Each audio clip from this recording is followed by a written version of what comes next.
We're in Samarkand at an archaeological site called Afrasiab.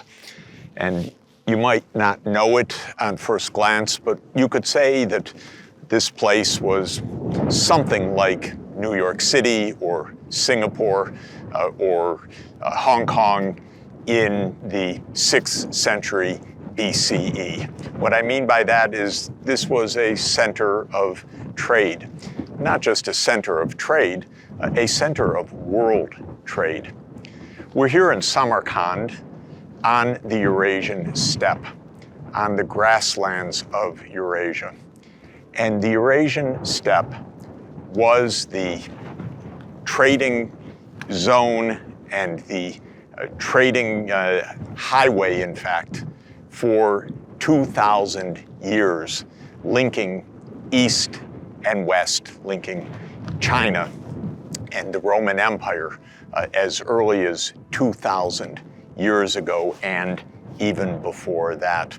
And Samarkand plays a remarkable role in human history in that long-distance trade and in the role of the Eurasian steppe in human history. The Eurasian steppes, stretching from the grasslands in modern-day Hungary in the west, stretching across Romania, Bulgaria, across the north of the Black Sea, today's Ukraine and southern Russia, and continuing eastward to Turkmenistan, Kazakhstan, Uzbekistan, Tajikistan, and continuing on eastward to Mongolia, to China, Manchuria.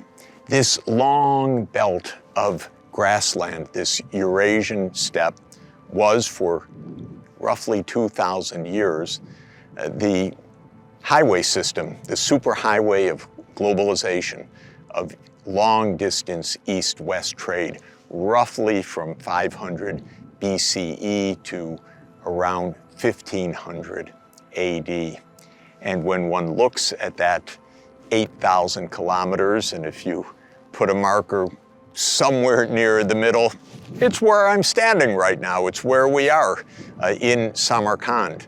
Samarkand was a critical junction of east-west trade, standing roughly in the middle between the far reaches of East Asia and Western Europe.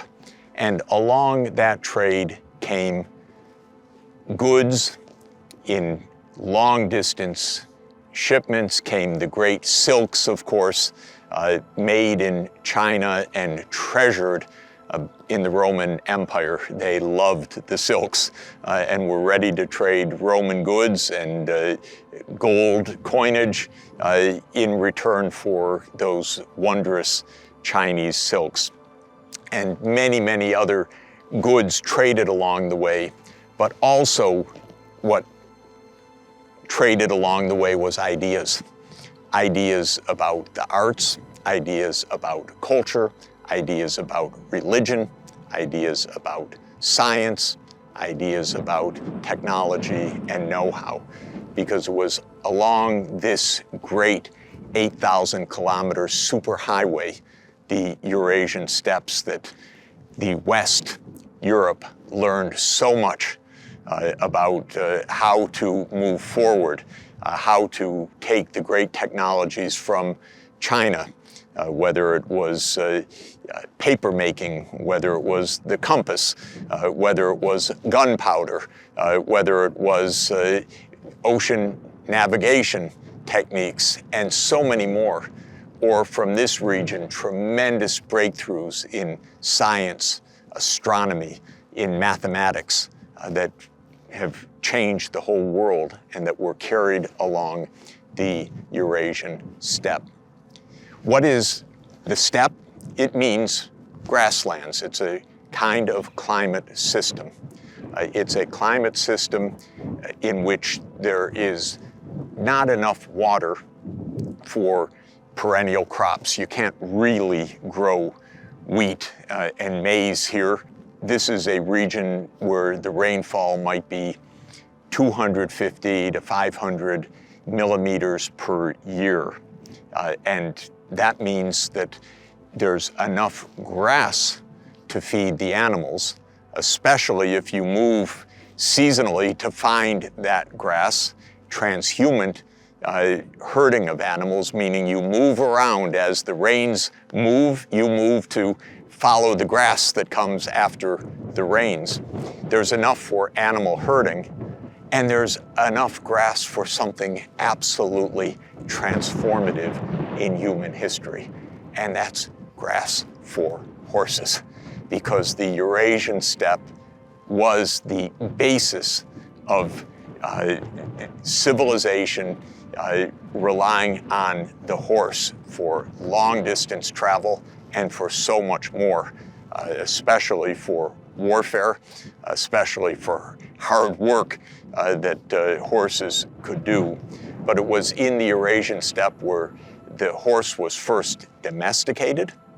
It was in the Eurasian steppe lands where the horse first became the center of culture and civilization. It was in the Eurasian steppe lands that the horses could flourish with all this grass pasturage, and where it would be possible to raise vast numbers of horses, more horses than people by a large margin. And that meant that warrior kingdoms based on the cavalry and based on archers shooting from horseback, like, of course, the Mongols, were enormously successful over millennia in winning wars and in forging empire. So we're in a remarkable place. We're right at the center of this vast, long stretch, this climate zone of lots of grass, lots of flat land, not so much water, the ability to be nomadic pastoralists, moving with the grasses, but especially the ability to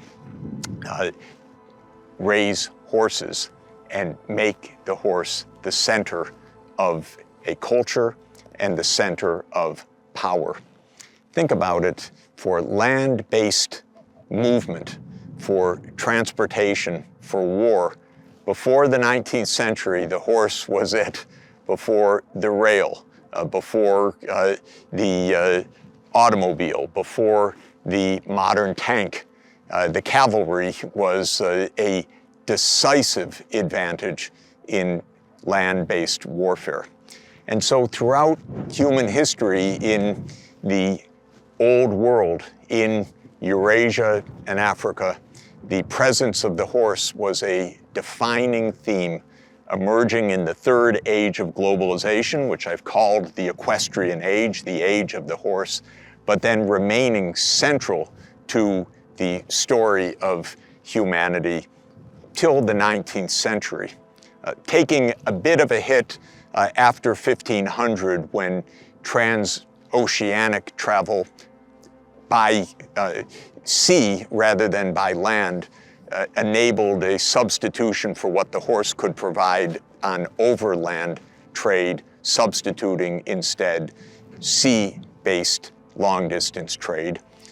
But still, the horse, from its early domestication in the Eurasian steppes until the 19th century, was a decisive marker and determinant of the flow of civilization.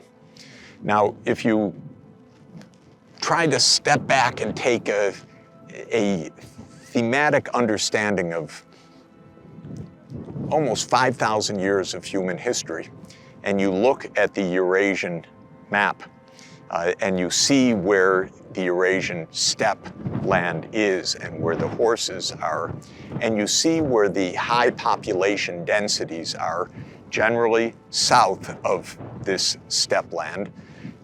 The high population density areas are places where you can grow perennial crops, where you can grow the wheat, where you can grow the other staples that support a large population. So for thousands of years, and it's true until today, population densities in the steppe lands are low, population densities in the more equatorward direction, meaning towards the equator, in Europe, in Western Europe, towards the Mediterranean, or in today's Iran, or in the Indian subcontinent, which is south of the steppe lands, or, of course, in China. These are the places of vast civilization, places that grow wheat or rice, especially in the Asian context. So the regions in the steppe lands are sparsely populated, but with lots of horses eating the grasses, and the regions to the south of the Eurasian steppes are heavily populated, but with fewer horses, without those great grasslands to feed the horse populations. And this set a pattern which lasted for thousands of years, which is that the peoples of the grasslands, the people of the steppes, though they were much fewer in number, were very, very powerful warriors. Whereas the sedentary populations, in much greater numbers, found themselves often desperately trying to defend their settlements against the invading or conquering horse-based pastoralist civilizations of the steppe region. And that's a constant theme in history of the last 4,000 years at least, when horse-based cavalry, when the chariot, and then later the archers master riding on the backs of a horse and shooting arrows and becoming terrifying in their military might. This meant that often the battles between the steppelands and the much more humid, temperate regions of Europe or of Persia or of India or of China found a constant battle.